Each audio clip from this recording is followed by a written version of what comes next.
to provide healthy meals for kids on the very limited budget that they have. So back in 2002 or thereabouts, Emily started the Growing Minds program, and since then they've been providing support for teachers and school nutrition directors and farmers, helping them to develop farm-to-school initiatives in western North Carolina and the southern Appalachian region. So please help me welcome Emily. Oh, well, I'm just so excited to be here. So excited that I went to the men's bathroom instead of the women's. So we're off to a rousing start here at Clemson. So I'm so delighted that to be here and that y'all are embarking on this the series, the seminar, and it looks like you've got a great guest speakers coming to your class. I know I wish I could come back down and be here for some of them, but I hear I can just go to YouTube and watch them. So I'm just going to say a few statements, and if a statement applies to you, then just stand up and look around and then sit back down, okay?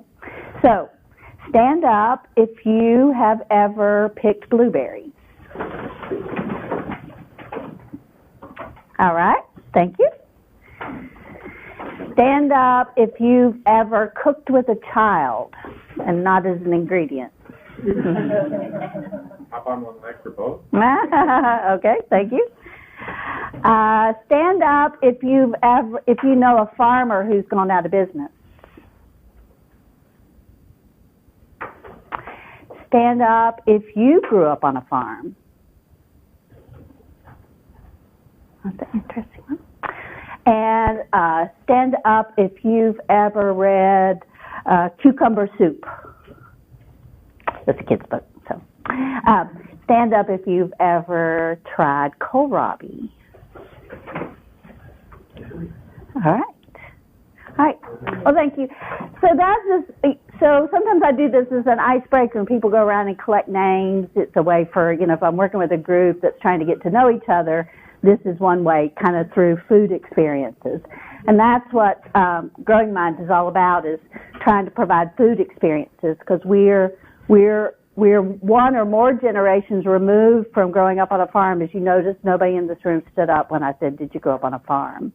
So that is typically, of all the groups, I've done this hundreds of times, that is the one thing that hardly anybody ever does, is say they stood up, that they grew up on a farm. So y'all are normal in that regard. So I am going to tell you a little bit about ASAP, just to kind of put my work into some perspective and context. And I really think that, sometimes people look at farm to school as just, that's just kid stuff, or getting better food for kids, or gardens for kids and stuff. But if you think about it in kind of a long-term way, what we're really trying to do is build value for local food systems, sustainable food systems. We're working with preschoolers too, not just K-12.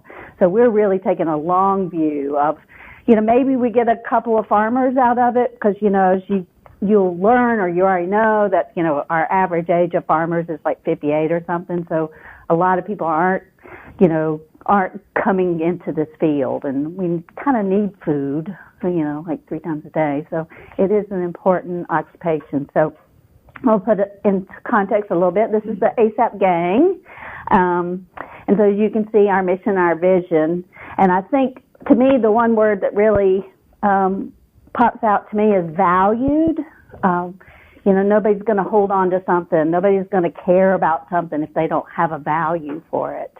So whether you're a consumer buying local food, you're, somebody running a school food system, and how you value food and where it goes, that's what we're really kind of working at, and that it's central to our heritage and our future. So those are to me the big words in our mission and vision. And so we do our local food work and our local food system work through different programs, but we all pretty much use the same kind of approach. So we have the local food campaign, Growing Minds, which I'll talk, of course, ad nauseum about, and our local food research center. But so what we're finding ourselves, since we've been in operation since the mid-'90s, we used to be talking about building demand for local food. But you didn't see our very first local food guide, which had like 34 farms in it. Now there's like 700 and some. So now we're in this place of driving demand. So we've got people on board in our service area pretty much. I mean, there's still outlying areas, but we're really trying to drive it instead of building that demand. We're building capacity, which means, teachers learn how to integrate this into the curriculum. If farmers are learning how they can make more money by reaching more lucrative markets. If, all those connections we're making to help them become better business people, better teachers, better decision makers, better planners. Making connections is that really broad work. It might be me with a kid out in the garden showing him the connection of where his food comes from when he pulls that carrot out of the ground, to I'm introducing a farmer to a grocery store so that they can build a relationship. So there's, a really broad, I'd say a bunch of our work is in that particular category. Making a connection from a teacher who thinks, I can't do this, I can't integrate an edible garden into my curriculum because she's not seeing all the connections that she can make with math and social studies. And then our research center really helped us assess our work, make sure that we're doing the most strategic work that we could, and keep us, on track to make sure we're gathering our stories and our data in the way we should, and putting that back out to people. So we think, this is a multi-pronged approach. It takes consumers, it takes the farmers, it takes the schools, it takes, all of us to create a supportive environment. And then if you have a supportive environment, organizations like ASAP, who we are grant supported, but if we've created a supportive environment for things to thrive, for local food systems to thrive, for businesses that are trying to get on board with, producing more local foods or buying more local foods, then we're helping set that stage, but we're not the main people making it happen. It's all the entrepreneurs and businesses and farmers and people that are stepping up because they've got that in supportive environment in which to work. So that's why our work is not so much like on the phone with the buyer and the farmer and making those really critical connections, because since we are grant funded, if our funding went away, then that situation would go away. And so making the connections, building capacity, doing all that kind of work makes that supportive environment, if it's going to work to all the players involved. So that's what we mean by communities kind of stepping up. And so in the Asheville area in particular, Jeff was just asking me about what new restaurant has opened up. It's just, we're swimming in restaurants, and a restaurant cannot open in Asheville and the larger area without saying they're buying from local farms. It's just impossible. So now we have more butcher shops. We used to have butcher shops. They went away.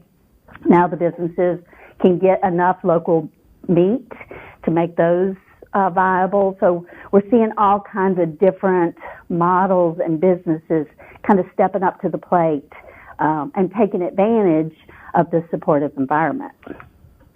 And so just, so we're building supply and demand at the same time.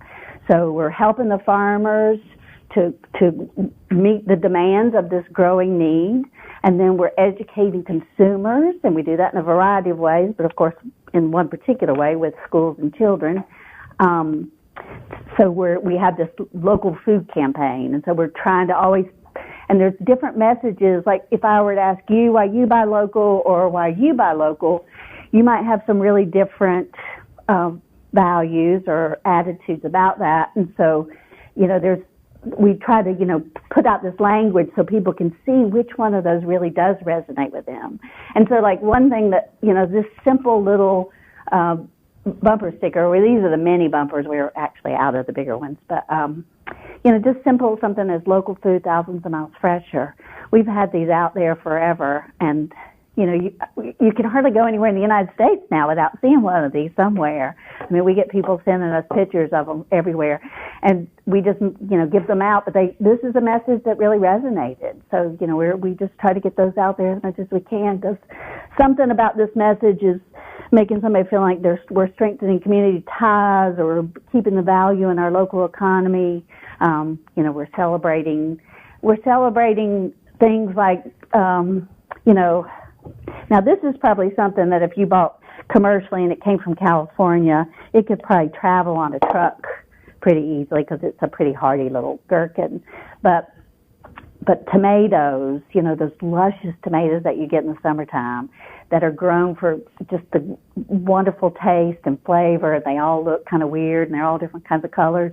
Well, you can't get those in conventional food systems because most of the tomatoes are grown for the grocery stores, and they're those horrible pale pink things that don't have any flavor because they're bred to ride on a truck and not to taste good necessarily. They just fill that tomato need that you have on your plate. You have a hamburger and it needs a tomato, so you're going to put that pale pink thing on there just because that's where it belongs. So, a lot of messages. And so, our research center does a lot of, this is a report we did about food stamps, the use of food stamps at farmers markets. We look at the agricultural census and see what happens over time with agriculture. I think I have a slide. And we keep track of trends. And so this is for 2016, and this is for restaurants in the culinary industry. But locally sourced food and produce and meats and even helpful kids' meals have been at the top of the list for many years. And so we are seeing this more as a trend than a fad. Jeff said he was just over in England, and the last time he was over there a long time ago, the food wasn't all that great. Now every time he went into a pub or anywhere, he was getting locally grown food and really tasty food. And so it's not just a U.S. thing, but we're seeing more and more people embrace it because it just does make sense. And it's not hair shirt. It's not, what I mean by that is, it's like I'm not going to eat anything I can't grow. Like I'm not going to eat olive oil or, any of those kinds of things because we can't grow olives here. So we need to get that from somewhere else. But what can be grown here, I'm sitting on myself, what can be grown here should be consumed here. So instead of always, sending stuff out of our areas. So here's the census. So this was really interesting to us. So this is from the 2012 census, I believe. And you can see this is just on direct markets. And we extrapolated the data for western North Carolina, which is like 24 counties, and then the rest of North Carolina, since I'm in North Carolina, and then compare that to the United States. And we saw a tremendous increase in direct sales. And then if you took out those counties in western North Carolina and just looked at the rest of North Carolina, the rest, 73 counties, they saw a negative 3% in direct sales. And then the country as a whole saw a positive 8%. So something's happening here. And of course we have a whole lot more data about the particular products and things that are sold. But that's very interesting. And so financial people and planners, who usually don't think, agriculture doesn't come to the top of their list when they're thinking about, how do we plan our communities or where do we put things or do we, bulldoze pasture or farmland, suddenly starts thinking about, well, these are real dollars that are coming and staying in our community. And so these are, important things, especially direct sales. So this is farmers markets. And so that consumer is paying that farmer and there is no middleman. So that money is as direct and the farmer gets to keep, the majority of it. So it's a really good economic piece to this local food system examination. And then our local food guide, I gave you a local food guide. That's like our 14th year of producing that. So when we first started this work, people were saying, okay, you convinced me I should buy local, but where do I get it? So it started as simply as that. And now we use it to help create our language, changing our food system, making people feel like it's up to all of us, not just some of us. We all eat 3 times a day. It's like you're voting with your food dollars 3 times a day. We have an Appalachian Grown certification, which is, and this county is part of that. It's a 100-mile radius of Asheville. And it doesn't really so much certify how the food is grown, but where, because the notion of local has gotten quite sexy. And I don't know if y'all pay attention to this as much as maybe I do, but you might see an ad for Lay's potato chips, and they talk about how they come from local potatoes. Well, because they realize that the general consumer is really caring about this. And so we came up with Appalachian Grown in 2007 as a way to designate that this is local food. And so when the farmer is not standing there like at a farmer's market and you can have a conversation, but instead you're at a grocery store or you're at a restaurant or you're in a school, and if this label is on there, then you can feel good that it's from a local farm. So it kind of keeps the identity and the integrity of the local product with it. And then we do things to, get consumers excited about local food and farms, get them experiences. We really think experiences are the root to all of this. Like if I think about healthy food versus local food, well, healthy food doesn't have a story necessarily. It doesn't have a face. It doesn't have a connection. I'm not going to see that farmer in my church or my grocery store or, downtown shopping. And so local food has it all over healthy food in that regard because it does have a story and a face and connection. And so we want people to have more and more of those experiences. So yes, we want them to go to the farmer's market. Yes, we want them to go to restaurants that buy from local farms. But they can go to a CSA fair, and all the farmers that are selling their CSA shares, they can meet them. And then once a year we do a farm tour. Excuse me. So it's a 2-day event where people get a pass for their car, and they can drive around and go and see as many farms, as they can manage in a 2-day period. So that's part of that driving demand. I mean, it's a great feel-good activity too, but that's how we kind of bring people into the fold, So and then we do a whole lot of other things in Local Food Campaign. We have a Business of Farming conference every year. We do a lot of matchmaking with farmers and businesses, making those connections like I mentioned earlier.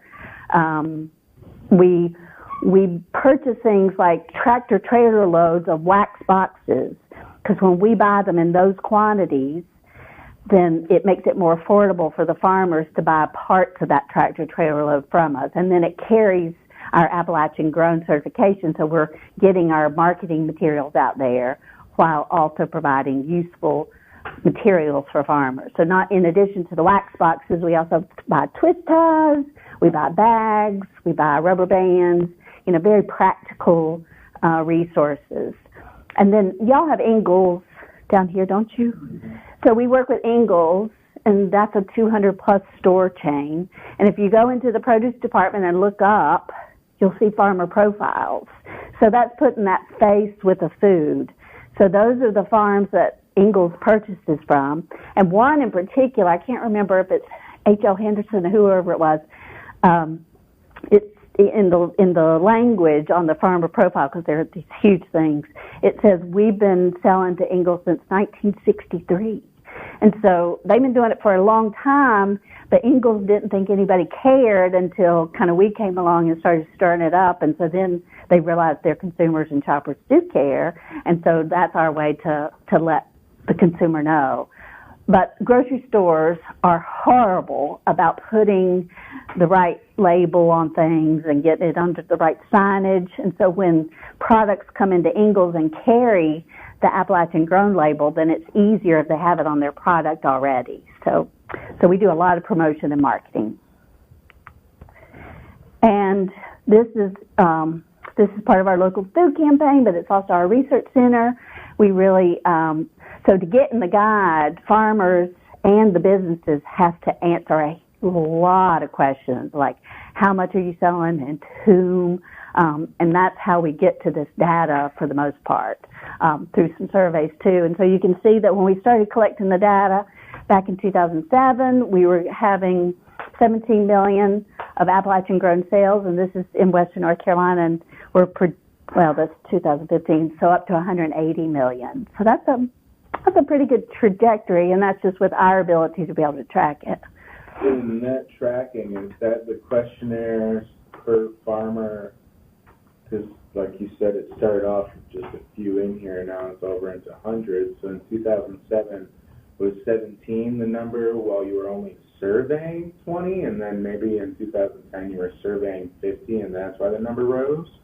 Well, we don't get this data just from getting in the guide. So if we were, that would have been very limited. So we surveyed initially back in 2007. We surveyed hospitals, schools, universities, grocery stores, senior dining facilities, pretty much everywhere food was sold, to get some of that first bit of information. But that's a great question. And then this is just this is more to your point. These are just the growth in the listing. So when we started our first farm local food guide, we just had 12 CSA farms, and now we have 118. And you can see the rest of the trajectory from in that same time period.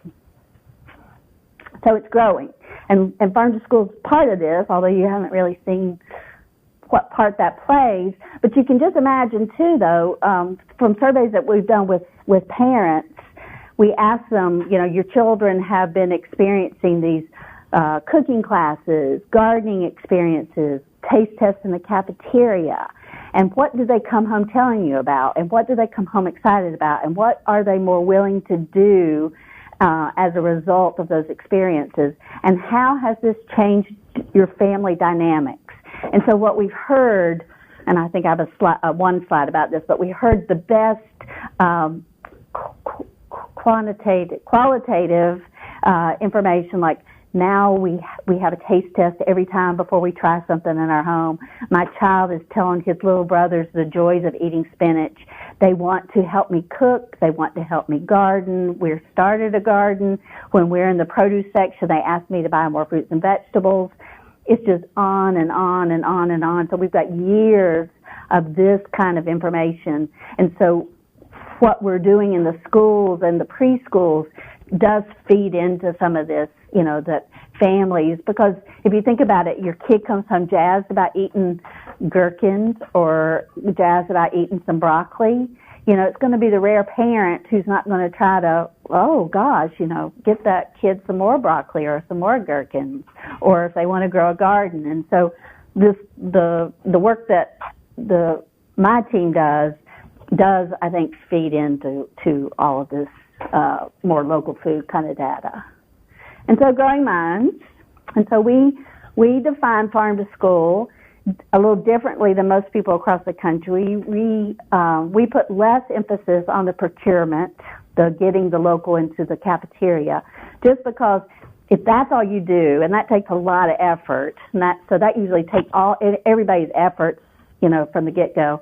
And instead, because I'm a former classroom teacher, like Jeff said, we focus more on the edible gardens, the cooking, the farm field trips or farmer visits, because those are the things kids get involved with and get to do, and they're much more memorable. So I started a garden when I taught third grade, and my children loved it. And I thought, well, they just like it because I like it, and I'm really excited about it. But the next year, I did it with a grade level with these other teachers who didn't know anything about gardening, and their children were just as excited. And so that was like my aha, And the other thing that was really sad to me was I was teaching in a very rural area, and my children, when they talked about a farm or a garden, it was always Mama and Papa and not Mom and Dad.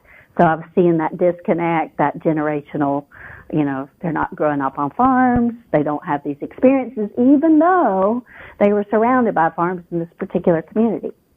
We were kind of rural, but I ended up going to Cornell. I was 4 years old and seeing the hole cut into the side of the cow.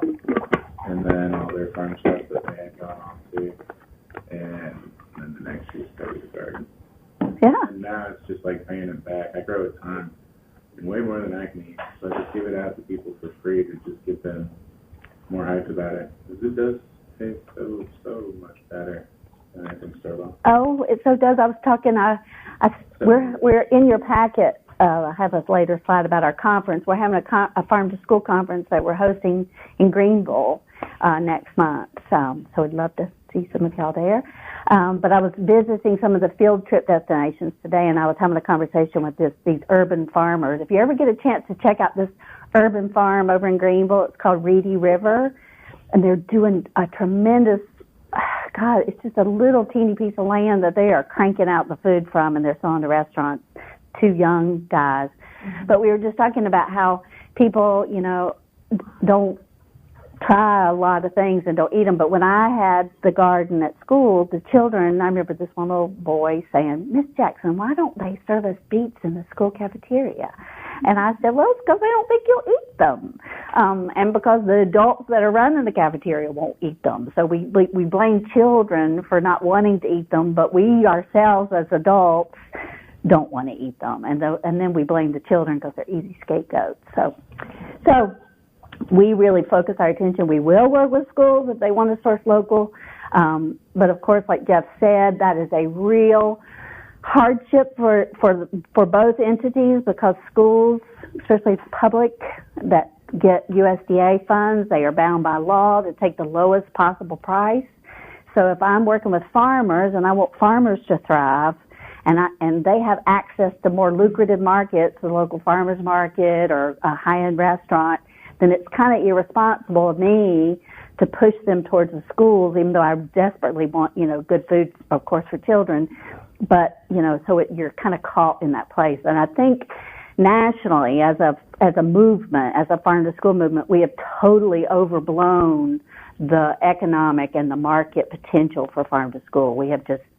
We've just said it's a win for farmers, it's a win for kids, it's a win for communities, and it's just not quite that simple.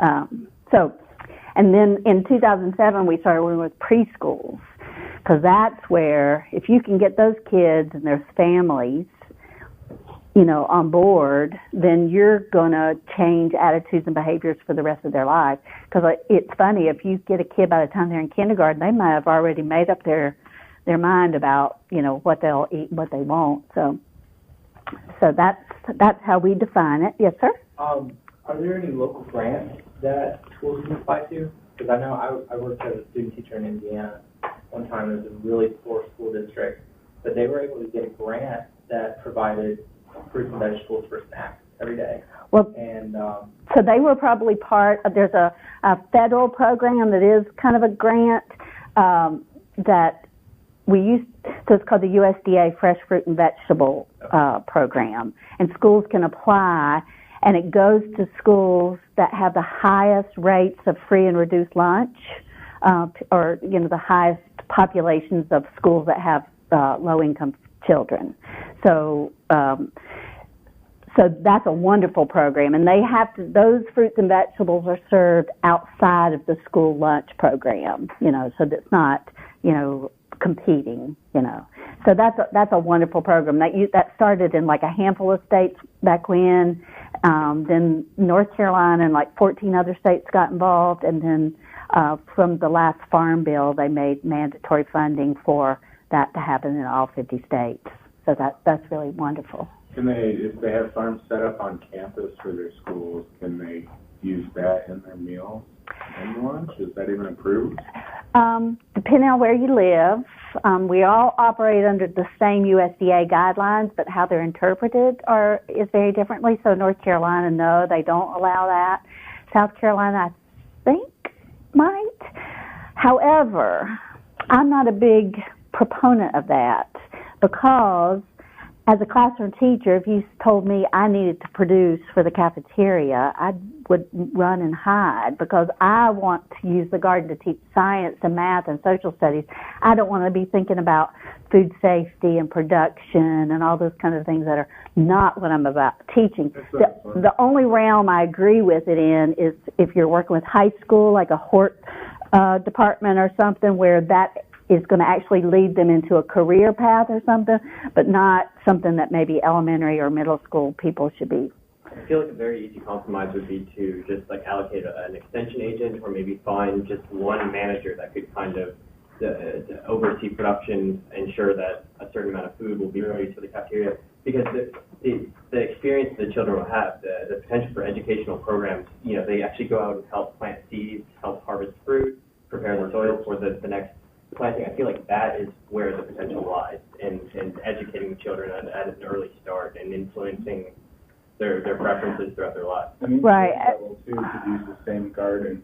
Exactly, yeah. And then practice right off by having But more at the high school level. I think even if in elementary school, if Yeah. you have a good program where all the teachers are briefed, maybe given an online educational program themselves to learn the basics of gardening, I feel like you could easily create a system that works. But as a former classroom teacher, I'm going to push back a little bit more, because that is not, I mean, that takes a lot of time to do production like that, and I'm barely getting out there and working in my little pod or my little plot. Mm-hmm. And that's, you know, from my 15 years of experience, it's hard to get teachers to do that level.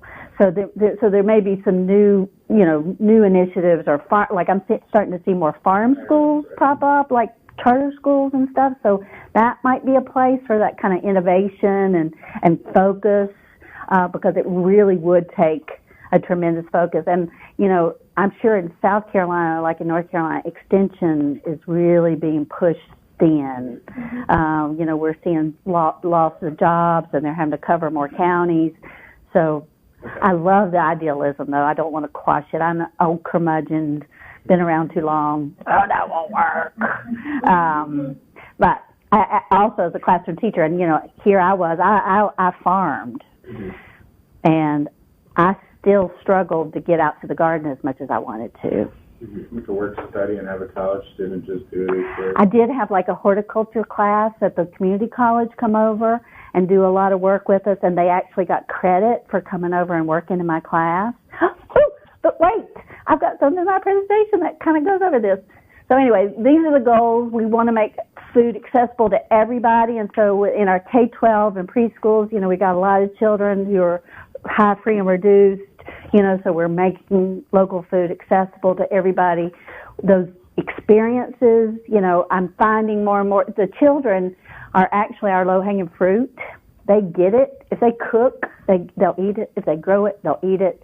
If they visit the farm, they get into it. It's the adults, you know, that are my problem and our problem. And then we work to help communities feel like they have the capacity to make all this happen. So, again, this is that survey I was talking about. This is just one piece, and this is some of the responses, the more, you know, not the qualitative, I get those mixed up every time. But there's some of the responses that we gave them, or that they gave us.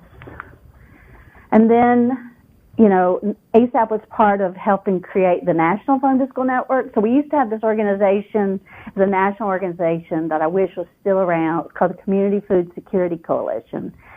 And they were kind of like the hub of all this local food system work. And they'd have a conference every year in a different part of the country, and everybody just kind of flocked there. And it was people who were doing farm to school, the farmers markets, the EBT, the, you know, really cool research. I mean, just the gamut.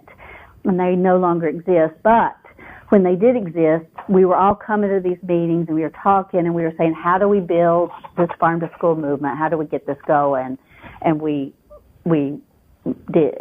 Did you say what ASAP stood for? Because I missed it. Oh, Appalachian Sustainable Agriculture Project. Okay. Yep.